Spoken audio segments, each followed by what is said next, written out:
Awesome. Cool. Yep. So this is a group we don't get to bring together often. So we're really excited to be able to kind of present as a team. Thank you, Corey. Thank you, Mike, for the invitation. So to kick us off, I'm going to kind of highlight two of the different sets of folks that we have here today. So first off is a clinical team, and then second off, we'll go through introductions of the Duke Institute for Health Innovation team. So Kara and Dustin, do you want to just give a little bit of background on yourselves, and then we'll go to DHI. Sure. So I'm Kara O'Brien. I'm a hospitalist at Duke. Have finished residency there back in 2008 and essentially have been doing quality improvement work as part of my hospitalist career for a while. Got pulled into a sepsis initiative back in 2014, and I think I'll talk a little bit about that original work in a few minutes. But in addition to leading the sepsis improvement for the health system, I also run our rapid response team along with Dustin, who you'll hear from in a second, and hopefully soon Code Blue as well. We are developing a larger patient response team to envelop this as well as behavioral response. And sepsiswatch sits under the patient response program currently, so we'll talk a little bit more about that. Dustin, can you go next? Good afternoon, everyone. So my name is Dustin Tart. I am the nurse manager for the patient response program that Kara just referenced. And so a little bit of my background. I have been a cardiac ICU nurse and then have served as a Code Blue and rapid response nurse for the last almost 4 years, and then I stepped into the role of the manager of this program in December 2019. But with our team, we are looking to add ICU nurses to our team to respond to Code Blue's rapid response events. We are also responding to stroke codes, and then also we're working to include behavioral health, but also sepsiswatch has been a huge implementation and a huge piece of our workflow on a daily basis, and working with the team to identify sepsis and completing the 3-hour and 6-hour bundles. Thank you. So now we'll shift gears and go to the Duke Institute for Health Innovation team. Will, can you start us off? Yeah, hey everybody. I'm Will Ratliff. I'm an innovation program manager at DHI. I lead design and supportive data analysis, and then implement our solutions and measure impact for our projects. My background is in healthcare IT and healthcare strategy consulting. Prior to joining DHI, I worked to implement and upgrade Epic at a few multi-hospital healthcare systems, and then worked on OR process improvement. Suresh?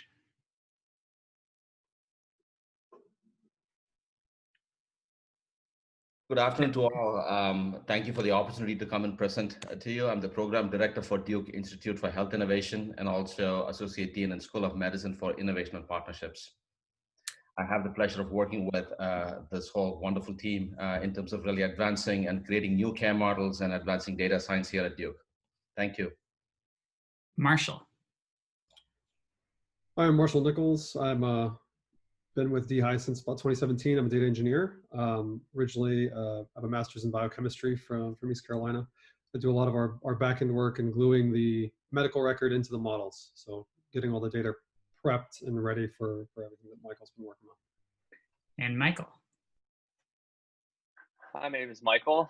I do sort of all things related to machine learning, data science, development, implementation. Yeah, and my background is in computer science and statistics.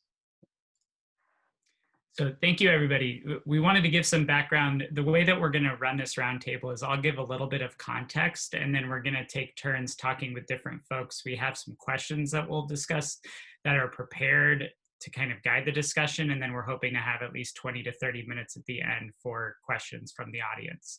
So I'll start with just a little bit of background. For folks who aren't familiar with our team, we are the Duke Institute for Health Innovation. We are based out of Duke Health. Every year, we run this process with our healthcare system leaders to identify high impact problems. We work with our senior leadership to then prioritize about a dozen projects every year that we then embed ourselves onto the teams, and we design, develop, build, implement, and evaluate those solutions in clinical practice. Our mandate is to impact clinical care at Duke. So everything that we work on, the end goal is to integrate this into part of the clinical delivery system, and we really work across the continuum. So outpatient, inpatient, direct to patient, the whole spectrum. The project we're talking about today, SepsisWatch, was originally funded in April of 2016. And this for us, and we also think in the country, was actually the first full-scale implementation integration of deep learning into routine clinical operations. The system now has been live for a little bit over 2 years, and it's really built a lot of capabilities and infrastructure that we continue to harness for many of our innovation projects. Thankfully, we've also had the privilege to continue collaborating with Kara and Dustin. I think something that we've seen is that once you have one successful project, then there's repeated cycles of innovation and trying to identify new problems to work on. So the first person I'm going to turn to for a brief discussion is Dr. Kara O'Brien. So Kara, can you kick us off with an overview discussion of your sepsis quality improvement work before we got involved with SepsisWatch? I think you're muted, Kara. Yeah, so as I mentioned previously, I initially got pulled into the health system sepsis improvement work back in 2014. This was actually a partnership with Deloitte consulting firm. They had been brought in to look at opportunities to improve efficiencies of care throughout Duke Health System. And basically the way they worked this initial or that original consulting project was they looked for particular disease states where there was a lot of variability in cost of care. And sepsis actually was identified as the #1 sort of with the largest variable cost of care. And they did that by provider. And that was actually the original mechanism, was trying to identify what different providers were doing differently with sepsis that either resulted in lower variable cost of care, balancing patient outcomes, of course. So I got pulled into that initial work, and as part of that, we realized pretty early on that we were lacking any systematic way to identify patients with sepsis early, and that was actually a big driver of variability in care. And this was only about a year and a half after implementation. Actually, it was a year after implementation of Epic for us. So we didn't have a lot of Epic capabilities at that point. But we wanted to implement something within the Epic system that would create an early warning system for sepsis. And again, at the time, because of limited availability, we basically looked at off-the-shelf models. And at the time, it was easiest to implement the news score, which you guys are all probably familiar with. Very simple, point-based system, vital sign-based system. It was really never designed to detect sepsis. It was designed to detect patient deterioration more globally. But it was kind of the best that was available at the time we were looking to implement some sort of early warning system. So that's actually what we implemented, and we had the first BPA built for Duke Health System, which, as you might imagine, or I can explain why, turned out to be a horrific decision, particularly at a tertiary care center that we work at. With the news score set to fire at kind of a medium threshold, we were seeing firings upwards of hundreds of times per day, and sometimes on individual patients, many times per day, even as many as 100 times on an individual patient. So unfortunately, it kind of taught the health system that maybe BPAs without sort of a careful understanding of sensitivity and specificity were not the way to go, and it really was disruptive to workflow. So I came to DHI in 2016 saying, let's actually look at our internal data, for Duke specifically, and figure out, can we create a sepsis predictive model that outperforms news? It was a pretty simple ask, actually, or I thought was a simple ask. It turned into now a fairly complicated 5-year later project, but something to improve upon the news score in order to help us identify patients. As part of the early work, I think it's similar. I talked to a lot of different health systems. Most of sepsis is occurring in the emergency department. And so we really focused our work on looking at how do we identify patients within their emergency departments. And I think we'll talk a little bit in a second about the relationship I have with the emergency departments. But that's really where the initiation of the project came. In parallel, I was already starting to try and craft a more global patient response program. So previously, our code team has been run historically out of our cardiac intensive care unit since I was a resident there. And this then became our rapid response team, but it's really, to be honest, not a true medical emergency team. I actually don't know how y'all's works at Penn, but here it's, sort of separate individuals who come together at the bedside of a patient who's decompensating, but it really doesn't have a good team at that point, didn't have a good team structure. People weren't familiar with each other. There was no team training, and certainly there was no system of identifying patients in advance of their deterioration. So it was sort of a reactive system where people came to the patient's bedside. So I have long wanted to create a more cohesive system where we're evaluating patients in advance of their deterioration event, training as a team, having protocols, using our capabilities kind of to their maximum effect. So allowing our critical care nurses to practice at the top of their license, our respiratory therapists, etc. So this was kind of going along in parallel to the sepsis work, and it kind of ended up coming together at exactly the right time. So just as I was able to get health system support to create the patient response program, to bring on Dustin as our lead, to start talking about staffing it appropriately, SepsisWatch was coming on board, and it was a clear, we had a clear need for I guess we'll talk about this as well, a single individual to be accountable for monitoring SepsisWatch. And so it kind of worked out that this was one of the first big projects that the patient response team took on. So that's kind of my background with SepsisWatch. And we'll go a little bit out of order because we talked about the ED. So we'll go to that question of, you're an inpatient hospitalist. Looking at the data, we identified that the emergency department would be the best place to start. How did you lead an implementation in a clinical setting where you do not practice yourself?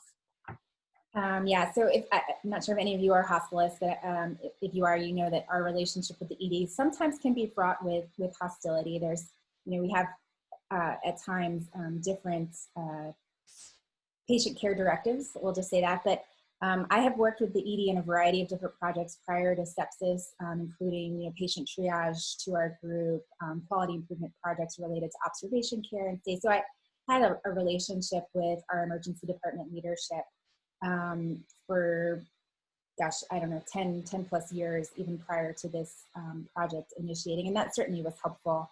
And a lot of the groundwork prior to SepsisWatch had involved reviewing case failures for the CMS sepsis bundle. And when I looked back at our data, about 80 to 90% of our failures were actually occurring in the emergency department. And I had set up a monthly meeting with our ED leadership to review those cases. And I think we had a very good working relationship even prior to SepsisWatch coming on board. So the lines of communication were already open.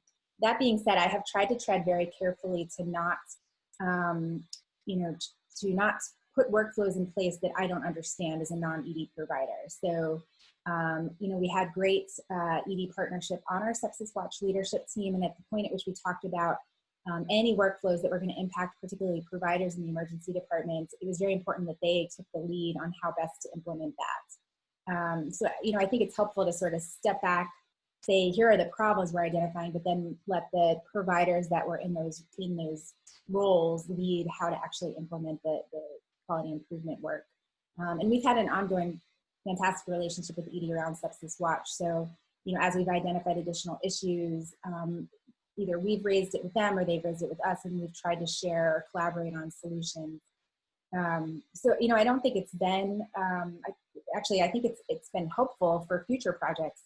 After SepsisWatch, we actually implemented a nurse in the role of triage to our hospital medicine group. We're fairly large, we're 80 physicians, and we have a census of 250 patients. It's a fairly busy, I think very similar to Penn's emergency department.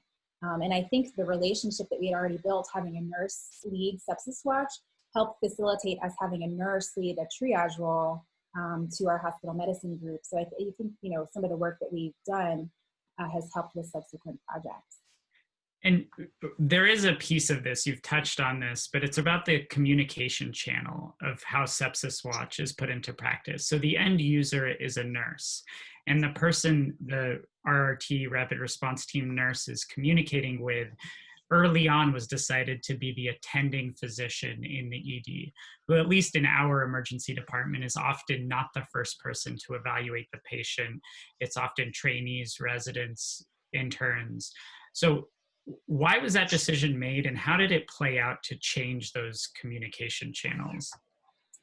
Yeah, it's a really great question. I think one, and Dustin may be able to speak to this more, that we had a lot of discussion about how best to navigate this. So, I felt very strongly that nurses should be the end user of this, in part for manpower reasons. I think the nurses that are on the patient response program are outstanding and are more than capable of understanding sepsis and what needs to be done for patients with sepsis. And this was allowing them to practice at the top of their license, to be perfectly frank, without having to pay an attending physician or staff or resident physician to try and man sepsiswatch at the same time, which is, any provider is going to be much more costly. So, I think it works to have a nurse as the end user. The challenge that Mark alluded to is having a nurse then be able to call or feel comfortable enough to call an attending physician, one whom they don't have any working relationship with. So the patient response nurses came out of the CICU. They were not ER nurses. They were not familiar with the ER attending providers. So I think that was really a big ask. And I see Will nodding. I think it took a lot of coaching in order for the nurses to feel comfortable, and then paired with the ED leadership really sort of sending out communication to expect these calls to come from nurses, basically to please be nice when they're calling, listen to what they're saying. This is the reason why we have to do sepsis improvement, is because we're missing patients, we're missing key elements of patient care, and these nurses are trying to help us provide that care.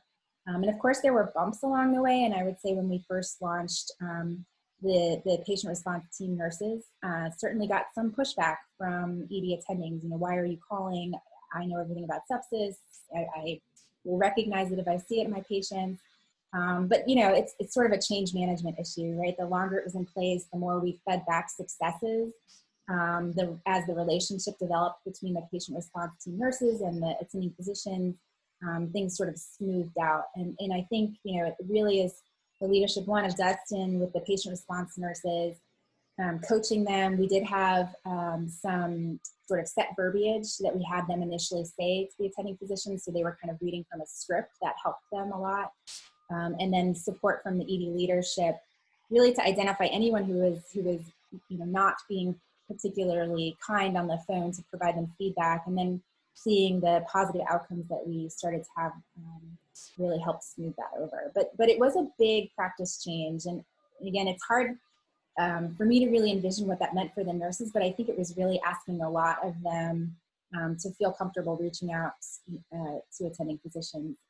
But it's, I again would let Dustin speak to this. I think it's helped our relationship with the emergency department quite a bit. And we'll be hearing from Dustin shortly.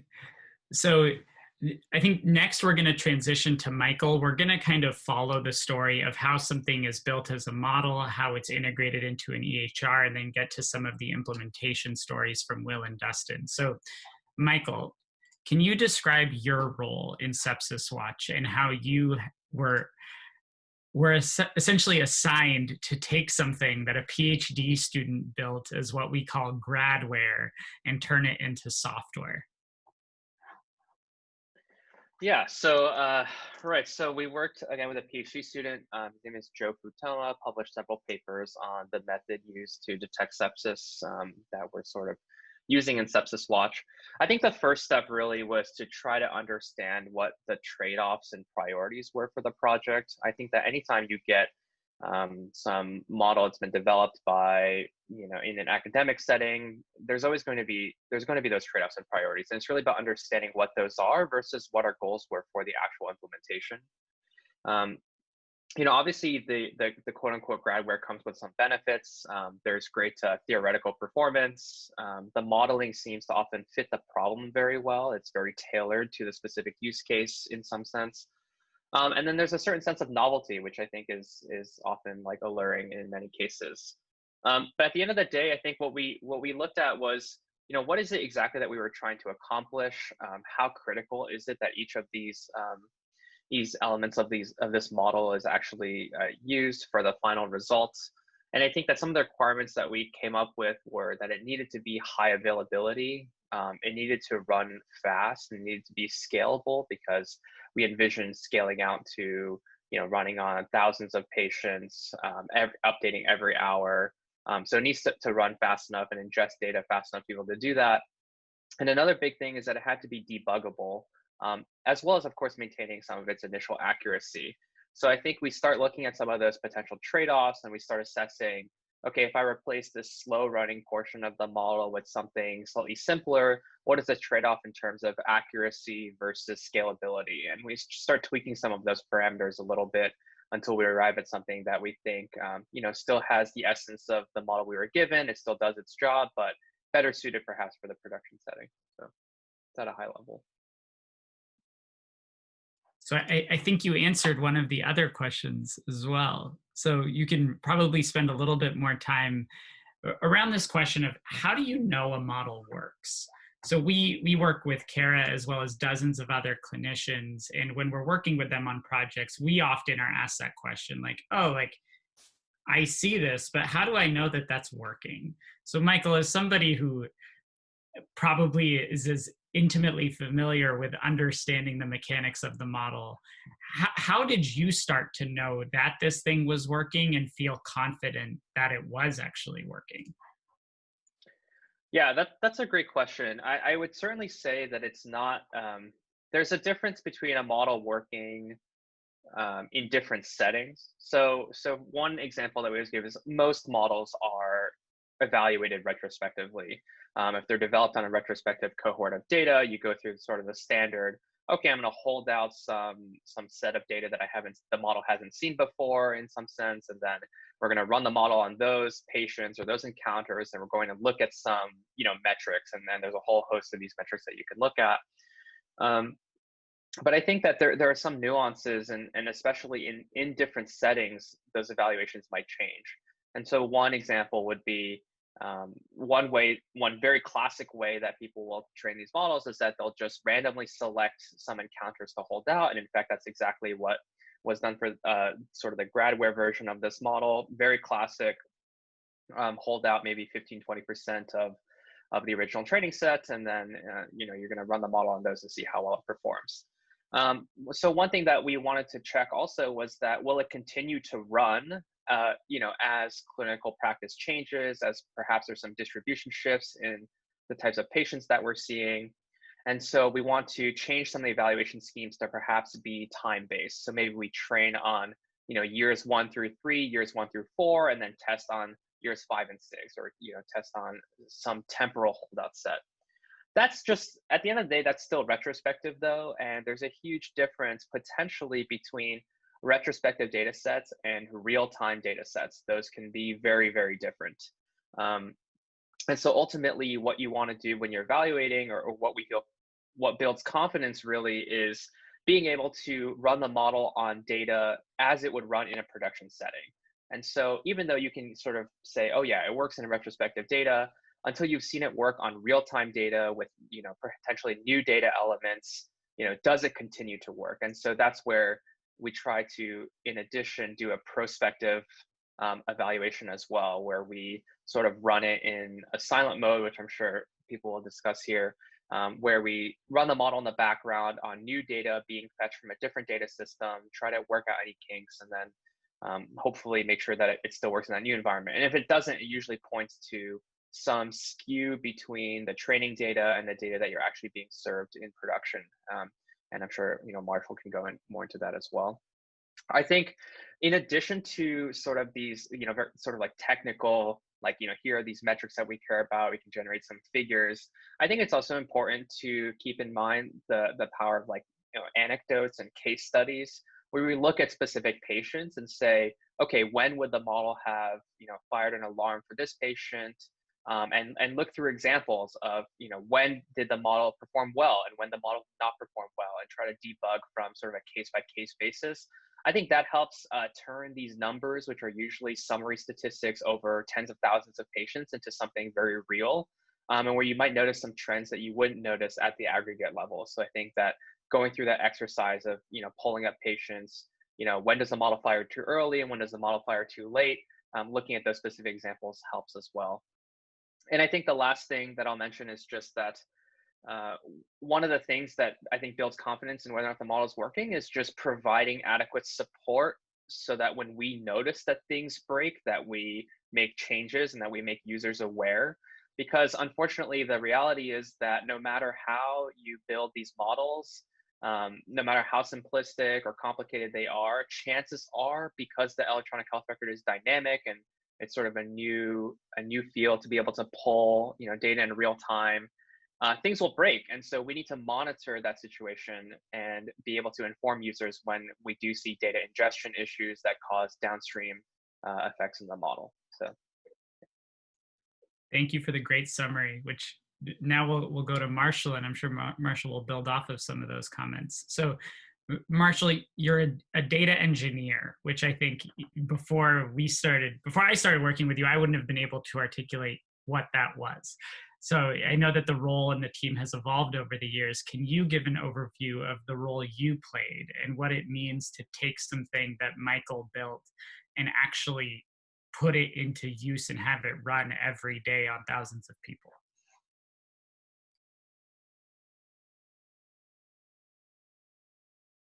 Oh, Marshall, you're muted. Marshall. I'm muted. Classic Zoom mistake. Yeah. So back at the start of this, our access to Duke's medical record data was essentially through Clarity, which is their 24-hour store. That's sort of the archival data set that gets dumped every night, made available to us for training models, for building things out, and sort of looking at retrospective data. Our big challenge with the implementation of sepsiswatch is we have to take that retrospective look and make it prospective. So we have to start ingesting data in real time. We have to start cleaning data in real time. We have to start checking data on the way in, and then making that available to the model to be run every hour. So medical record data it's pretty dirty. So there's a lot of cleaning that has to happen before the model gets to ingest it and do its work. Because if you get some temperatures in Celsius and some in Fahrenheit, you end up with some very interesting results on the back end. So we worked really closely with DHTS to set up web endpoints for the live data. So this is live data feed straight out of Epic that we request every 5 minutes. We say, hey, give me the census of the ED. In this case, we started with the Duke University Hospital ED. Give me the census of the hospital. And then I can take that information and go to the other endpoints that they've provided, things like analytes, looking at flow sheet records, looking at blood pressures, things like that. And I can request those individually by encounter. I can get that information out, aggregate it, start to clean it, and then push it to a repository that the model works on every hour. So we're ingesting data every 5 minutes. We're running the model every hour. To schedule these model runs, we use a tool called Apache Airflow. It's built in Python. We deployed it with a Docker container. So this is a containerized piece of software. Makes it really easy for you to take all the tools that you need to do your work and put them on whatever machine you need to put them on. We did this to maintain our flexibility. So going back to what Michael was saying earlier about the medical record being dynamic and us needing to make changes really often, Docker gives us the ability to just switch out a container if we need to. We can work on the side, improving and fixing a problem, and whenever we need to fix the live deployment, we just switch the container out and we're good to go. It's very flexible. It is now very easy to use. It wasn't 2 years ago when we were learning it, but it's working really well now. So that gave us this portable deployment, this resilient deployment as well. We can set things up with Docker to be auto restarted and auto checked whenever things go down or whenever things need to be updated. Yeah, so after the ingestion of the data, the model gets run every hour. That model outputs to the same database that we set up, also in Docker originally. And there's a dashboard that sits on top of that, which is our web application. The web application is what's consumed by the nurses and looked at. There's been plenty of iteration. I'm a little bit less familiar with that iteration because Mike Revord did a lot of work on that. But there's a lot of work with the team developing the front end, making sure that model positives or high risk patients are shown a certain way, really designed to assist the workflow from start to finish. Marshall, talking about the connection from infrastructure to workflow, based on your experience with Kara, Dustin, the clinical teams, how have workflows and clinical interactions informed your design of the infrastructure? So almost all of it was designed based around the workflows, at least from the front end perspective. And a lot of the back end is sort of designed to support that front end. So we've done a lot of table optimizations, a lot of a lot of the way we ingest data and write it to that database is designed to make it simple to present that information back to clinicians. We've made a lot of changes since SepsisWatch started. So originally we started in the one ED. Then we moved to the EDs at 3 separate hospitals, Duke University, Duke Raleigh, Duke Regional. We're in the process now of migrating to general floors, so not just in the EDs at these places anymore. So there's been a lot of, I guess, responding to requests to put the sepsis model in more places, which has been great. That's caused some difficulty. Ingestion of one ED's worth of patients is not too bad, but once you start ingesting 3 hospitals worth of patients and all of their data, that gets to be a tricky problem. And that's another place actually where Docker has helped us a lot. So I can deploy multiple worker machines and make use of multiple machines that can scale wide to be able to handle all this sort of drinking from the fire hose that we're now doing. That's something we would not have been able to do if we had not used a more flexible type of deployment system. And Marshall, I want to ask you the same question as Michael. People come to us and they say, how do I know that this is working? From the infrastructure side, from the data engineering perspective, what makes you feel confident that a system is working?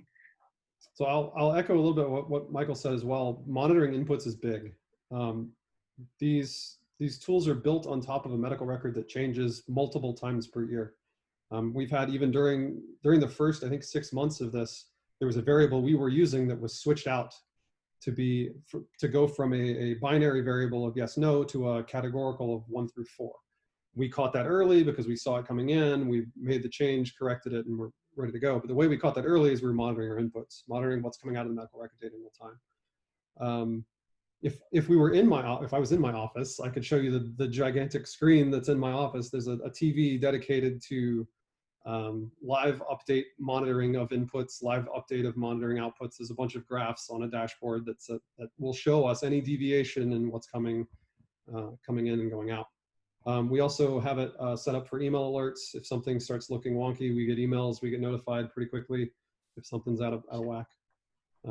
There's a lot of sort of just preventative stuff that lets me know that everything we're putting in the model is what the model expects. And then what is coming out of the model is what we expect as well. So we're going to shift gears now and go further along the story to the implementation. So we're going to go to Dustin, who's the nurse manager of the patient response program. Dustin, can you tell us about your first experience using SepsisWatch, and how did it feel to use the new tool? So the first time I ever used SepsisWatch, I think it was a big difference because typically I think nurses were so used to assessing a patient at the bedside and looking at them, touching them, looking at the different monitoring equipment that appears with that. And so with this approach, we had to look at the data that was presented to us on the SepsisWatch application, including the vitals, the labs, look at the trends, also look at the physician notes and the nursing notes that were down in the ED to kind of develop, a idea of what we thought may be going on with the patient. And then using the clinical indications of sepsis, we were able to develop an SBAR and then work and communicate with the ED attending to decide if we were going to implement the sepsis bundle or if we were going to follow another treatment plan for that patient. And Dustin, I know that this was a case of working together for a long period of time, and you've probably seen many implementations of changes in nurse-driven workflows in the IT systems. From your perspective, how should nurses be involved in the design and development of workflow tools? I think Marshall mentioned this, but I think, it's important to get the frontline clinical staff what their workflows is, what their opinions are, because I think implementing a model similar to this, working with individuals who we, never had really interacted before, it's challenging, but the way that we thought of the workflow, the way that we wanted to communicate with the ED, the way that we wanted to do chart reviews, the way that we wanted to track how, the implementation of the sepsis bundles and the timing of those, I think that was super, super important. And, I just wanted to say, that with the DI team, they were able to give us exactly what the nurses asked for and really wanted. And so I think that was super helpful for the implementation of sepsiswatch. But I think it's really important for the nurses or the frontline teams to be involved with that design initially. And then also working through how do we improve things. And so now we're working on the implementation for our inpatient units. And so working on how those workflows may be different than what our workflows are in the ED. And then we're able to try out those workflows. And then if we're able to tweak them or make changes to them, we're able to come back to the group and make those changes. Perfect. Thank you, Dustin. And last question for you before we shift to Will is, how has sepsiswatch changed the way that you think clinical teams can collaborate to respond to deterioration in the inpatient setting? So I think this model, this whole project has been super interesting. We have a group of ICU nurses who never have really worked in the emergency department. We, as ICU nurses, sometimes think a little bit differently than other nurses and other specialties. And I think this has changed significantly. Typically, we're working with a team that we are physically in contact with, working with providers that we can easily go to with any questions, answers, updates, and patient status. And so when we implemented this, this was a more, we had more people involved besides the local team. We had members of the ED team, the provider teams. We also had nursing teams.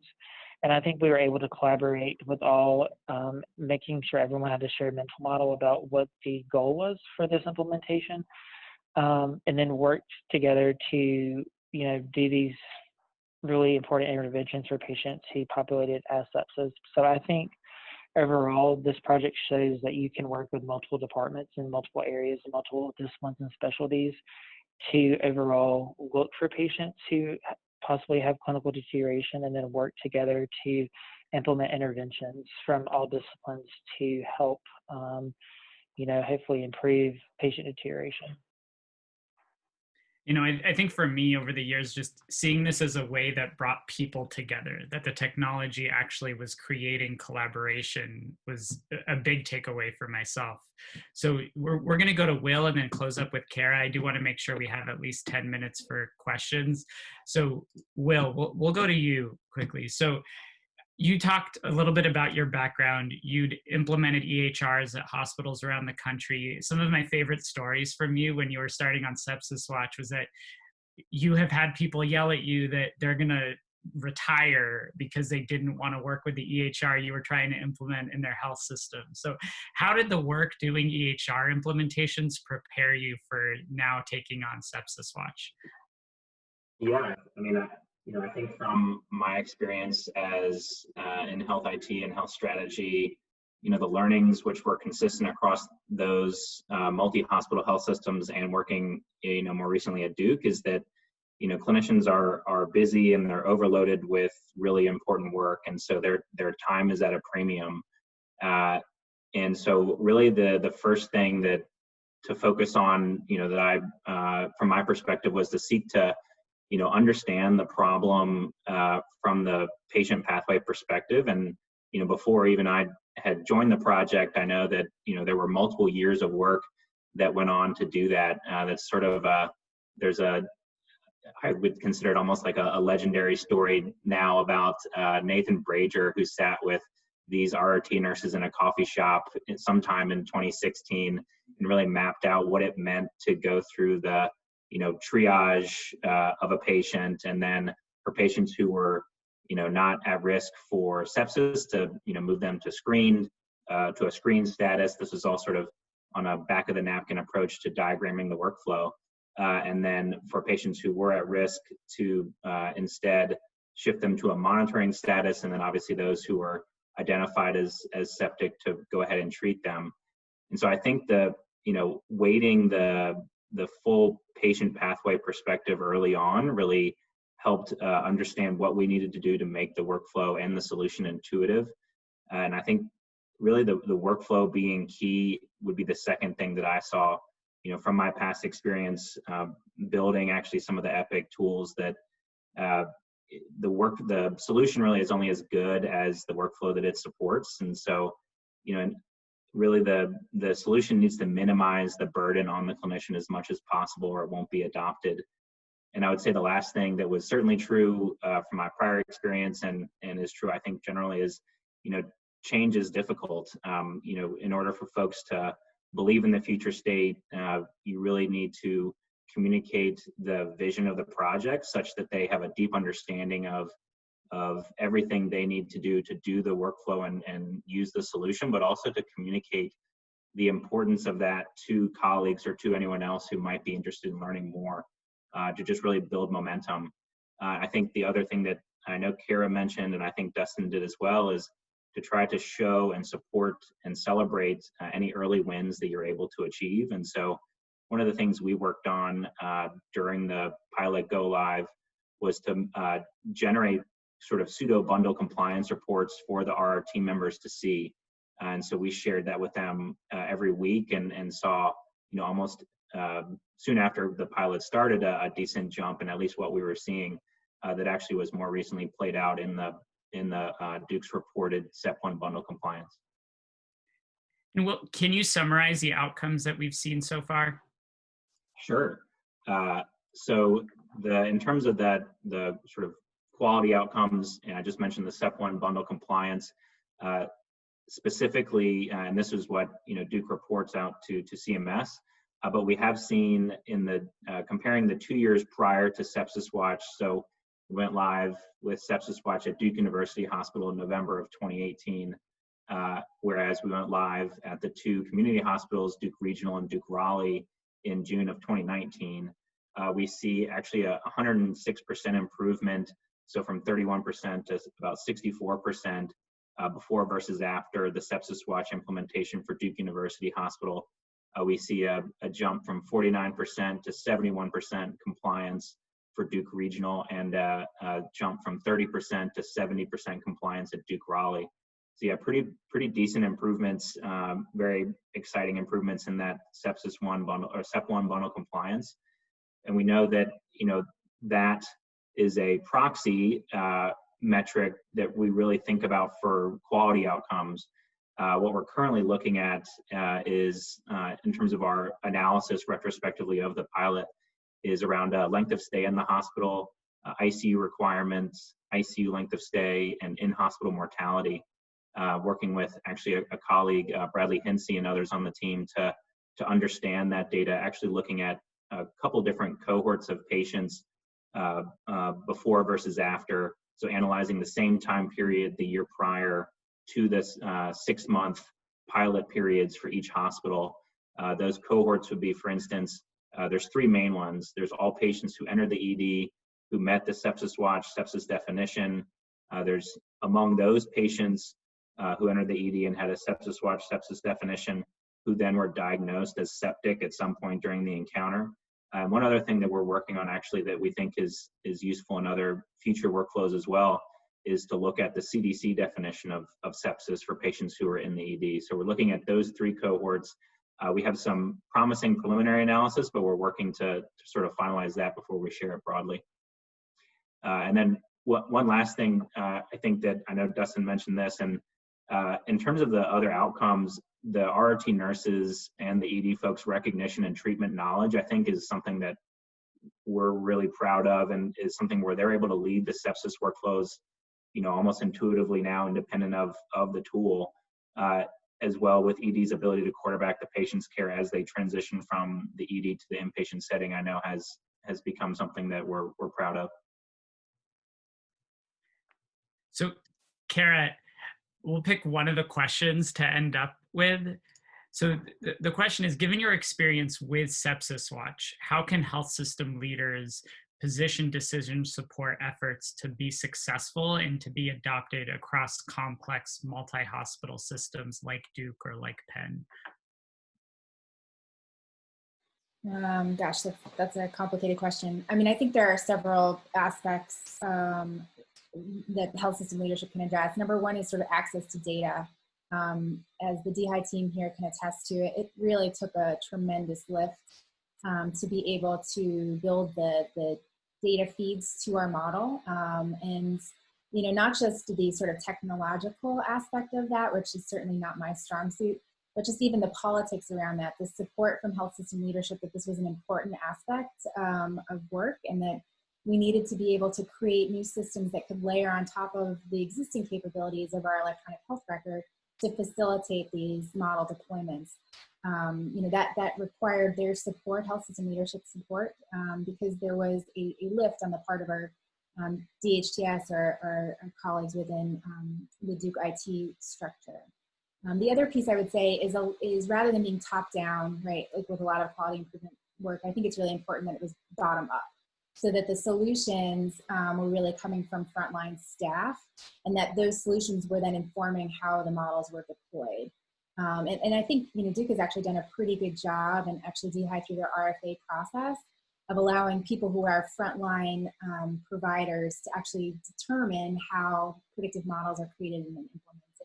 And then, you know, the health system has supported that. And then the last piece I think I would say is just supporting a system of innovation, right? Like, this is not, Suresh can speak to this, is certainly not free, but I think it's a really important aspect of any academic health system to allow, the health system needs to support innovative structures. You know, we're uniquely positioned to create new ways to care for patients, other than just, you know, some predictive modeling, but also just how they're implemented, new care pathways.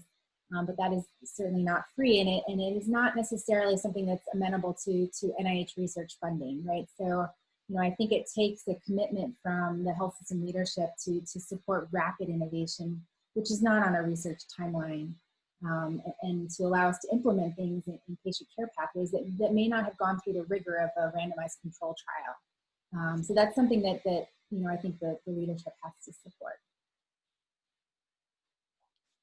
So Corey, at this point, we can transition to Q&A. I see some in the chat. How would you want to prioritize these? Yeah, why don't I just go ahead and sort of pick and choose, and then people can throw shade on me rather than on you if I don't choose the right questions. So I'm going to start with one from Gary Weissman. And it is related to this question of, you know, is this working and monitoring? How did you balance the clinical, analytic, and operational interests in choosing the training label? And I would add here probably also, you know, the label that you monitor, the outcome that's being monitored, in light of the inherent tension between, for example, the sepsis 2 definition, which underlies these SEP1 quality measures, but lacks consistent evidence that implementation of SEP1 improves clinical outcomes. I'm related to that. I wanted to know, you know, so you're tracking data drift on the input side and performance of the model. How is that linked to the tracking of actual outcomes and ensuring that the outcomes aren't drifting or regressing in some way? So I think I'm probably in position to talk about our decision about this SEP1 or sepsis 2 based definition. And actually we spent quite a bit of time trying to figure out how we wanted to identify an electronic definition of sepsis, whether we were going to go with a sepsis 3 based definition of QSOFA, SOFA based definition versus a SIRS based definition. And in the background, understanding that there was health system pressure to improve our public reporting of SEP1. So, you know, not to avoid that fact, that is an important process measure that we wanted to improve, in part because I believe aspects of the bundle, I truly do believe aspects of the bundle do improve care. I think time to initial antibiotics makes a difference, time to initial blood culture makes a difference, and then lactate-based resuscitation has some good data to support it. So, you know, I felt those 3 parts of the 3-hour bundle were important. And so I do buy into aspects of the SEP1 measure improving overall patient outcomes.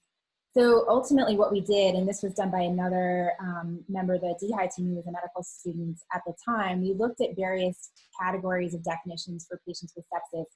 Sepsis 2 based definition, SOFA based definition, ICD-10 or ICD-9 at that time coded definition. And then we looked at characteristics of those patient populations. So how many of them were bacteremic, how many of the length of stay, how many of them were in ICU, inpatient mortality. And we tried to identify a patient population that we felt was moderately sick that would stand the most to benefit from early initiation of antibiotics and actually early identification. And so that's how we ended up coming up with our definition, which does for the most part mimic the SEP1 definition. So we use a SIRS-based definition plus evidence of end organ damage as defined by the CMS lab criteria. And so, it was twofold. It sort of helped us meet SEP1 measure, but also based on this analysis that we had done, appeared to be a population of patients that were relatively sick, had a high degree of bacteremia, had a high IC requirement, high length of stay, and mortality. So that's how we ended up choosing that. As Will alluded to, I think it's really important to consider the different definitions of sepsis in terms of our outcomes. So we are looking at different cohorts of patients. He mentioned the CDC adult sepsis event definition. That's sort of an external definition that wasn't available at the time we created sepsiswatch, that I think is fairly robust in terms of a clinical sepsis definition, but also electronically ascertainable, although retrospectively. So we are looking at outcomes in that cohort. And of course, we're constantly being evaluated on our outcomes based on coded definitions of sepsis, albeit with all the caveats that entails. So I agree with this point. I think it's continually important to consider, this, whatever the clinical definition du jour of sepsis is at the time, given that we don't have a fantastic, true physiologic definition of sepsis. And that is part of our evaluation scheme of the model. Great. I'm going to follow up with a human factors question coming from Susan Harkness-Regley. How did you formalize how you capture the workflow and the new workflow changes and communicate those to frontline staff? Was there you talked about, there's some things happened over coffee. What was the sort of educational pathways and formalization of workflow? I can chime in first, and then Will, if you want to follow up. So we spend a lot of time kind of at the whiteboard, mapping things out, creating artifacts where we show processes in detail. We do current state workflows. We do future state workflows. We do a lot of observing, interviewing different stakeholders. So for us, especially as we do the RFA process, our request for applications, people submit problems, and then we ask for a 1-paragraph summary of the solution.